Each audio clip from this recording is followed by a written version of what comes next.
May 12, 2004, soldiers of the U.S. Army's 1st Armored Division were engaged in a huge firefight in Karbala, Iraq. They were supported by these men of the 3rd Special Forces Group, led by Sergeant Roger Watts. What's the mission that day? To dislodge and disrupt the Mahdi militia. Led by radical Shiite cleric Muqtada al-Sadr, the militia had taken over the city and stashed these mountains of weapons in mosques, funeral homes, even schools.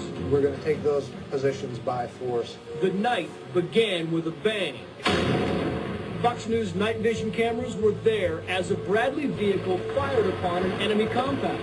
Unaware, that's where a huge weapons cache was being stashed. Some of these actual artillery shells ended up going off and almost wounding some of the soldiers that were in and around the area. But as the fire raged on, the men faced a more pressing threat: take out the militia fighters staging attacks from this mosque. It was going real well for us at this point. We had initially taken down the target that we were supposed to take down. We didn't incur any injuries, no casualties, so we were in good shape. But on their approach, Watts and his men took heavy fire from militia in this adjoining schoolyard. In the chaos, a nearby M1 tank took a direct hit from an enemy RPG, severely wounding 2 soldiers on the turret. And militia fighters quickly began closing in on the crippled vehicle. That's when Watts moved into action. Run. That's all I could think of. Go. Maneuvering his 6'5", 240-pound frame, he ran into a hail of bullets. You're under extreme fire, going to save the lives of your fellow soldiers. I was the little duck at the carnival that everybody was trying to shoot at. He fired at al-Sadr's men, keeping them at bay, and then jumped on the tank.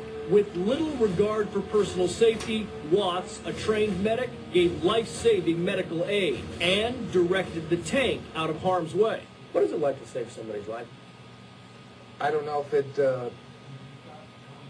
if I really thought about it that much. I know you're being, very humble, very diplomatic. You did a good job that day. Like I said, this is just a small thing. The U.S. Army didn't think so, and Roger Watts was awarded the Silver Star, the Army's 3rd highest medal for valor. He was also given the honor of sitting behind President Bush during a speech at Fort Bragg in June 2005. You don't go out there and do anything for awards like this. You go out there and do things because it's the right thing to do, and you know that you'll have the support of the people behind you or beside you, to the right and left of you. Today, Watts makes sure that new recruits get that support. He uses his invaluable personal experience to train soldiers for combat. If you've done all the training appropriately, it'll work out well when it actually comes down to doing your job. It's this selfless commitment to duty that makes Master Sergeant Roger Watts an American hero.